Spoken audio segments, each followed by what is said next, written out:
Halo semuanya, perkenalkan namaku Ade. Di sini saya dari kelompok 4 akan mempresentasikan tidur, mimpi, dan ritme sirkadian. Sebelum kami memulai presentasi, saya akan memperkenalkan anggota-anggota kelompok 4. Yang pertama ada Kak Nini Suciayati, yang kedua ada Kak Niluh Indah Suciarini, yang ketiga ada Kak Bisma Putra Sahadewa, yang keempat ada saya sendiri, Nipu Dade Tamianggalina, yang kelima ada Kak Siti Mundariah, dan yang terakhir ada Kak Yusuf Sofianto. Baiklah, saya akan mulai materinya. Yang pertama ada definisi tidur. Yang pertama, definisi tidur dari Ervandi. Tidur berasal dari bahasa Latin somnus yang berarti alami atau periode pemulihan. Keadaan fisiologis dari istirahat untuk tubuh dan pikiran.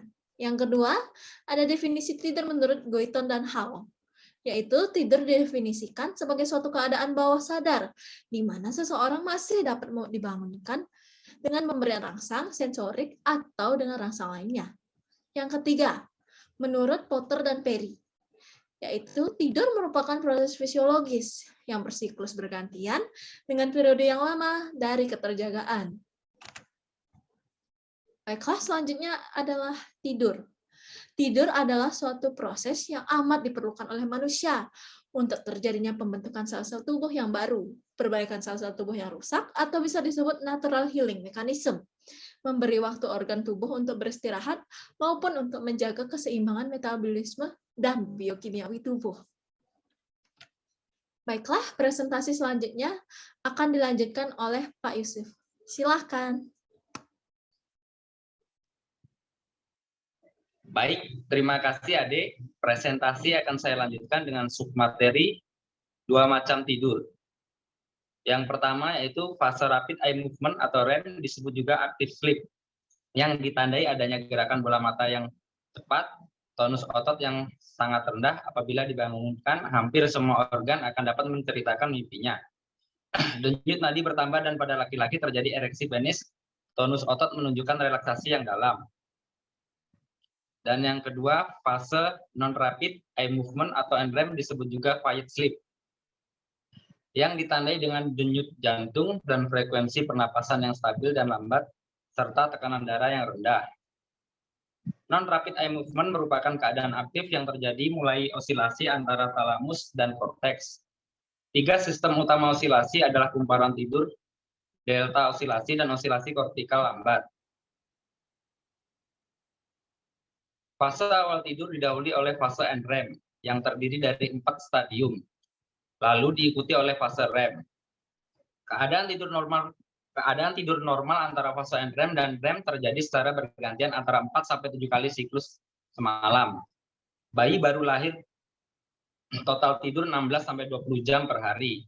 Anak-anak 10-12 jam per hari, kemudian menurun 9-10 jam per hari pada umur di atas 10 tahun dan kira-kira 7-7,5 jam per hari pada orang dewasa.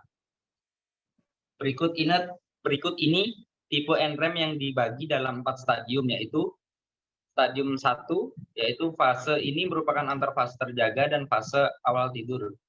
Fase ini didapatkan kelopak mata tertutup, tonus otot berkurang, dan tampak gerakan bola mata ke kanan dan ke kiri. Fase ini hanya berlangsung 3-5 menit dan mudah sekali dibangunkan. Dan yang kedua, stadium 2, yaitu pada fase ini didapatkan bola mata berhenti bergerak, tonus otot masih berkurang, tidur lebih dalam daripada fase pertama. Yang ketiga, stadium 3, yaitu fase ini tidur lebih dalam dari fase sebelumnya. Dan yang keempat, stadium 4 merupakan tidur yang dalam serta sukar dibangunkan. Fase tidur NREM ini biasanya berlangsung antara 70 menit sampai 100 menit, setelah itu akan masuk ke fase REM. Kualitas dan kuantitas tidur dipengaruhi oleh beberapa faktor. Kualitas tersebut dapat menunjukkan adanya kemampuan individu untuk tidur dan memperoleh jumlah istirahat sesuai dengan kebutuhannya. Berikut ini adalah beberapa faktor yang dapat mempengaruhinya. Yang pertama, penyakit. Sakit dapat mempengaruhi kebutuhan tidur seseorang. Banyak penyakit yang dapat memperbesar kebutuhan tidur, seperti penyakit yang disebabkan oleh infeksi, terutama infeksi limpa. Infeksi limpa berkaitan dengan keletihan, sehingga penderitanya membutuhkan lebih banyak waktu tidur lebih banyak. Waktu tidur untuk mengatasinya. Seseorang dengan masalah pernafasan dapat mengganggu tidurnya. Nafas yang pendek membuat orang sulit tidur dan orang yang memiliki kongesti di hidung dan adanya drainase sinus mungkin mengalami gangguan untuk bernafas dan sulit untuk tidur. Banyak juga keadaan sakit yang menjadikan pasien kurang tidur, bahkan tidak bisa tidur. Yang kedua, lingkungan. Keadaan lingkungan yang aman dan nyaman bagi seseorang dapat mempercepat proses terjadinya tidur. Sebaliknya, lingkungan yang tidak aman dan nyaman bagi seseorang dapat menyebabkan hilangnya ketenangan sehingga mempengaruhi proses tidur. Tingkat cahaya dapat mempengaruhi seseorang untuk tidur. Ada yang bisa tidur dengan cahaya lampu dan ada juga yang biasa tidur apabila lampu dimatikan atau dalam keadaan gelap. Sehingga dapat dikatakan bahwa ketidaknyamanan dari suhu lingkungan dan kurangnya ventilasi dapat mempengaruhi tidur. Yang ketiga, latihan fisik dan kelelahan. Keletihan akibat aktivitas yang tinggi dapat memerlukan lebih banyak tidur untuk menjaga keseimbangan energi yang telah dikeluarkan. Hal tersebut terlihat pada seseorang yang telah melakukan aktivitas dan mencapai kelelahan. Maka orang tersebut akan lebih cepat untuk dapat tidur karena tahap tidur gelombang lambatnya diperpendek. Yang keempat, obat-obatan dan zat kimia. Obat dapat juga mempengaruhi proses tidur. Beberapa jenis obat mempengaruhi proses tidur, yaitu jenis golongan obat diuretik dapat menyebabkan insomnia. Antidepresan dapat menekan kafein, dapat meningkatkan saraf simpatis yang menyebabkan kesulitan untuk tidur. Golongan beta blocker dapat berefek pada timbulnya insomnia, dan golongan narkotik dapat menekan REM dan meningkatkan frekuensi bangun tidur dan mengantuk. Orang yang minum alkohol dalam jumlah banyak juga sering mengalami gangguan tidur dan mimpi buruk. Yang kelima, diet dan kalori. Kehilangan berat badan berkaitan dengan penurunan waktu tidur total. Terganggunya tidur dan bangun lebih awal, sedangkan kelebihan berat badan akan meningkatkan waktu tidur total. Terpenuhinya kebutuhan nutrisi yang cukup dapat mempercepat proses tidur. Konsumsi protein yang tinggi akan mempercepat proses terjadinya tidur, karena dihasilkan triptofan yang merupakan asam amino, hasil pencemaran protein yang dicerna dan dapat membantu mudah tidur. Demikian sebaliknya, kebutuhan gizi yang kurang dapat juga mempengaruhi proses tidur, bahkan terkadang sulit untuk tidur. Yang keenam, stres psikologi. Stres psikologis. Kondisi stres psikologis dapat terjadi pada seseorang akibat ketegangan jiwa. Seorang yang memiliki masalah psikologis akan mengalami kegelisahan sehingga sulit untuk tidur. Stres psikologis mempengaruhi tidur dengan dua cara. Yang pertama, orang mengalami stres merasa sulit untuk merasakan tidur yang nyaman, sesuai dengan yang dibutuhkan. Dan yang kedua, tidur REM berkurang dalam jumlah yang cenderung menambah kecemasan dan stres. Salah satu jenis stres yang sering ditemukan di kalangan mahasiswa ialah stres akademik. Stres akademik dapat terjadi di lingkungan sekolah atau pendidikan. Baik, selanjutnya presentasi akan dilanjutkan ke Indah, silakan. Baik, terima kasih Pak Yusuf. Saya Indah akan melanjutkan presentasi terkait gangguan tidur. Gangguan tidur adalah sejumlah kondisi yang menginterupsi pola normal tidur kita. Berikut ini adalah gangguan tidur yang paling umum terjadi. 1. Insomnia. Insomnia ditandai oleh berulangnya kesulitan untuk tertidur atau tidur nyenyak sepanjang malam. Orang yang mengalami insomnia juga mengalami rasa kantuk yang berat di siang hari dan gangguan kognitif lainnya pada saat ia terbangun. Yang kedua, parasomnia.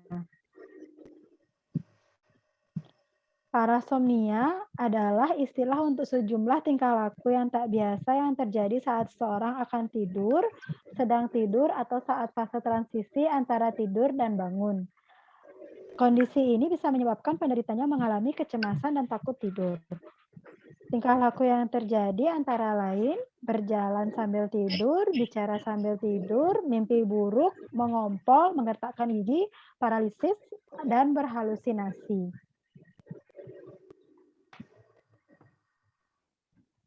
Yang ketiga, sleep apnea. Sleep apnea adalah gangguan pernafasan yang berhubungan dengan tidur. Ini terjadi akibat penyumbatan saluran nafas bagian atas. Kondisi ini ditandai dengan berhentinya nafas saat tidur. Ini adalah masalah yang serius karena menyebabkan tubuh kekurangan oksigen. Penderita sleep apnea sering terbangun di malam hari karena tersedak dan berusaha menarik nafas. Gejala yang lain adalah mendengkur dengan keras. Yang keempat, restless leg syndrome. Sindrom kaki gelisah adalah perasaan tak terkendali yang menyebabkan penderitanya terus-menerus menggerakkan kaki. Dorongan ini kadang-kadang disertai dengan sensasi gatal, tertusuk, dan nyeri di kaki. Yang kelima, hipersomnia. Hipersomnia merujuk pada rasa kantuk dan lelah di siang hari meskipun sudah tidur cukup di malam hari. Hal ini membuat penderitanya tertidur tiba-tiba secara berulang, yang beresiko menyebabkan kecelakaan. Beberapa penderitanya merasa kantuk yang sangat terlebih dahulu, sementara yang lainnya tiba-tiba saja tertidur. Tidur membantu otak untuk tetap berfungsi dengan baik. Tak cukup tidur atau kualitas tidur yang buruk memiliki berbagai konsekuensi. Rasa lelah, mudah marah, kesulitan berkonsentrasi, dan perubahan mood adalah pengaruh dari kualitas tidur yang buruk. Gangguan tidur ini seringkali muncul bersamaan dengan depresi dan kecemasan. Selanjutnya akan dibawakan oleh teman saya Bisma. Kepada Bisma saya persilahkan. Ya, terima kasih Kak Indah untuk waktunya. Jadi saya akan menjelaskan mimpi. Definisi mimpi. Mimpi adalah pengalaman bawah sadar yang melibatkan penglihatan, pendengaran, pikiran, perasaan, atau indera lainnya dalam tidur, terutama saat tidur yang disertai gerakan mata yang cepat, disebut dengan rapid eye movement atau REM sleep. Menurut Sigmund Freud, mimpi merupakan pesan alam bawah sadar yang abstrak terhadap alam bawah sadar. Pesan-pesan ini berisi keinginan, ketakutan, dan berbagai macam aktivitas emosi lain, hingga aktivitas emosi yang sama sekali tidak disadari. Menurut Bapak Freud, juga menyatakan bahwa mimpi adalah sebuah saluran pengaman bagi emosi manusia, di mana emosi atau perasaan-perasaan yang ditekan selama terjaga dapat dikeluarkan secara sehat melalui mimpi.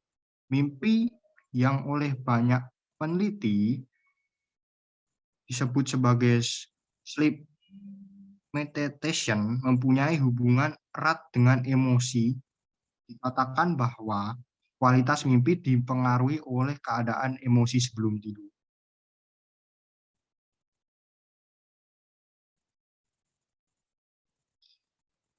Ada 4 unsur dalam proses mimpi, yaitu ada kondensasi, perpindahan, simbolisasi, dan secondary vision.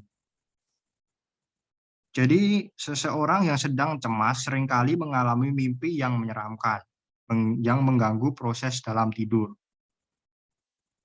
Menurut Bapak Freud, menjelaskan proses mimpi, dan dia mengatakan bahwa proses mimpi memiliki 4 unsur, yaitu ada kondensasi, yaitu banyak ide-ide dan materi datang dalam satu mimpi, dan sebagai akibatnya mereka bisa diringkas menjadi satu gambar. Yang kedua ada perpindahan. Di sini mimpi tidak lagi memiliki kemiripan dengan pusat pikiran mimpi, dan mimpi hanya memproduksi bentuk terdistorsi dari harapan mimpi. Yang ketiga ada simbolisasi, yaitu di sini ide-ide diresepsi dalam mimpi yang disensor dan mewakili sebagai objek yang melambangkan pikiran bawah sadar dari mimpi. Contohnya ada kotak, lemari, oven, laci, dan barang-barang yang mewakili rahim.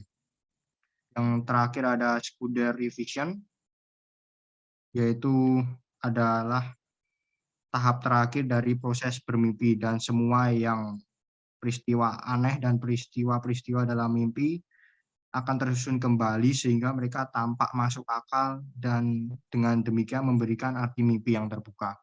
Selanjutnya akan dibawakan oleh Kak Imun. Silakan Kak Imun. Oke, terima kasih Bisma. Saya Imun akan melanjutkan presentasi ini. Mengapa kita bisa bermimpi?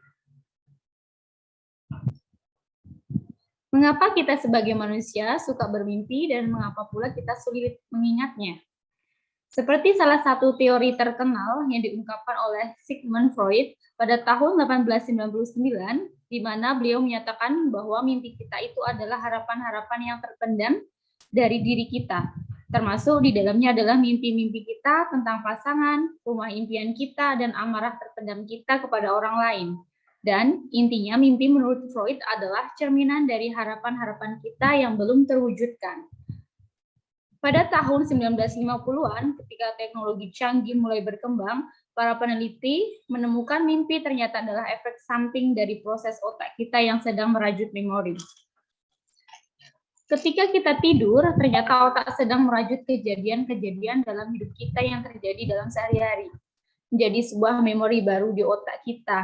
Mimpi itu sendiri adalah rangkaian-rangkaian memori bocor bagian otak kita yang menyadarinya, dan itu terjadi secara natural dan di alam bawah sadar kita. Dan akibatnya seringkali mimpi kita itu menjadi nggak masuk akal dan terkesan aneh.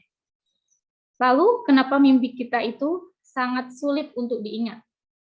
Itu terjadi karena pada saat itu kita bermimpi, memori jangka pendek kita terpisah dengan memori jangka panjang.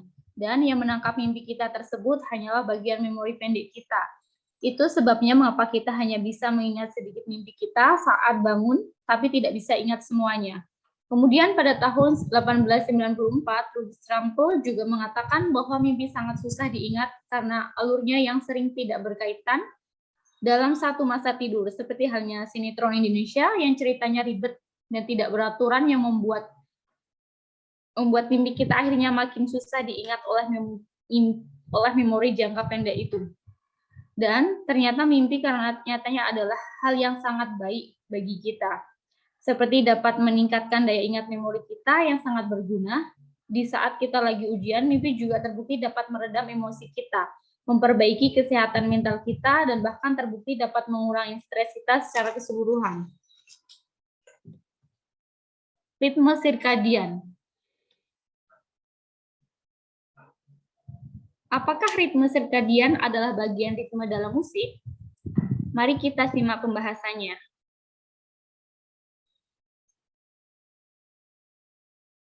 Istilah sirkadian pertama kali diperkenalkan oleh Franz Halburg, seorang berkebangsaan Jerman, pada tahun 1959, menjelaskan terjadinya perubahan fungsi-fungsi tubuh pada diri manusia. Istilahnya ini berasal dari bahasa Latin, yaitu circa atau sekitar, dan dies atau satu hari, karena perubahan fungsi-fungsi tubuh tersebut mengikuti satu ritme tertentu. Maka konsep sirkadian ini lebih dikenal dengan sebutan ritme sirkadian atau circadian rhythm. Terima kasih, presentasi akan dilanjutkan oleh Kak Ai. Silakan. Terima kasih, Imun. Selanjutnya, saya Nini Suhayati akan melanjutkan presentasi materi berikutnya. Nah, berdasarkan penjelasan dari Kak Imun tadi, sudah jelas kalau ritme sirkadian bukanlah sebuah ritme dalam musik. Ritme sirkadian adalah proses biologis yang berpatokan pada siklus 24 jam yang mempengaruhi sistem fungsional tubuh manusia. Dan sirkadian otak akan mengatur tidur, pola makan, suhu tubuh, produksi hormon, regulasi level glukosa, insulin, dan produksi urin, serta proses biologis lainnya. Ritme sirkadian menjadi dasar fisiologis dan psikologis pada siklus tidur dan bangun harian. Ini berarti fungsi dan tahapan fisiologis dan psikologis memiliki suatu ritme yang tertentu selama 24 jam sehari. Dengan mengetahui ritme sirkadian, maka kita akan bisa mengoptimalkan tubuh dan pikiran selama 1 kali 24 jam. Sekarang, mari kita lihat ritme sirkadian tubuh manusia selama 24 jam. Pagi hari di jam 5, tubuh memperbaiki hormon-hormon penting untuk memperbaiki jaringan sel dan tulang. Pada jam ini, tubuh menghasilkan hormon melatonin yang menyebabkan kita mengantuk. Jam 6 pagi adalah puncak di mana tubuh laki-laki menghasilkan hormon testosteron. Jam 7 pagi, hormon inflasi berada pada tingkat paling rendah sejalan dengan menurunnya suhu otot. Jam 8 pagi, tekanan darah dan suhu tubuh akan meningkat karena hormon kortisol atau penyebab stres. Pada jam ini rawan terjadi serangan jantung. Jam 10, tubuh dalam kondisi terjaga maksimal. Otak dalam kondisi paling tajam dan jernih. Nah, ini waktu yang tepat untuk mengerjakan tugas kalian. Jam 11, sistem imunitas tubuh kita menurun. Karena pada jam ini sel darah putih yang melawan infeksi dan penyakit kurang aktif. Siang hari jam 12, tekanan darah kita meningkat. Oleh karena itu, jangan makan makanan yang berat ya. Jam 4 sore, hormon adrenalin dan suhu tubuh berada pada kondisi paling tinggi, dan fungsi paru-paru paling maksimal. Dianjurkan sebagai waktu paling tepat buat berolahraga. Jam 5 sore, ini adalah saat tubuh memproduksi hormon serotonin tertinggi. Hormon ini mempengaruhi suasana hati. Jadi jangan heran kalau kamu cenderung happy di jam segini. Untuk malam hari jam 7 malam, tubuh mulai memproduksi hormon melatonin. Hormon ini tugasnya memerintahkan tubuh kamu untuk beristirahat. Jam 10, imunitas tubuh kamu meningkat tajam dan siap melawan kuman. Untuk tengah malam jam 1 dini hari, ini adalah waktu terbaik untuk memulihkan diri. Karena itu, kurangi begadang jam ini. Jam 4 subuh, jam segini tekanan darah tubuh kita rendah. Biasanya banyak kematian terjadi di jam segini. Kalau kamu punya insomnia atau sulit terlelap, coba maksimalkan kegiatan kamu selama 1 hari berdasarkan ritme sirkadian. Kita lanjut berikutnya dengan membahas gangguan kesehatan akibat tidak cocoknya waktu kerja dengan ritme sirkadian. Ketidakcocokan antara waktu kerja dengan ritme sirkadian ini dapat menyebabkan gangguan kesehatan, antara lain 1, kelelahan kronis. 2, adanya ritme sirkadian yang naik turun, sehingga menciptakan kesulitan pada lambung untuk mencerna makanan, sehingga akan menyebabkan masalah pencernaan atau gastrointestinal. Yang ketiga, meningkatnya resiko penyakit jantung, karena tekanan-tekanan pada jantung akibat aktivitas berat di malam hari. Nah, itu tadi penjelasan terkait ritme sirkadian. Selanjutnya, Kak Nini kembalikan kepada Ade. Silakan Ade. Baiklah, terima kasih Kak Nini. Di sini saya akan melanjutkan presentasi. Yang terakhir ada kesimpulan. Yang pertama, tidur merupakan proses yang amat diperlukan oleh manusia untuk menjaga keseimbangan metabolisme dan biokimiawi tubuh. Dan jika kita dapat mengatur frekuensi gelombang otak kita sampai pada taraf gelombang delta, maka kita akan mendapatkan tidur yang berkualitas, yaitu lelap tanpa mimpi.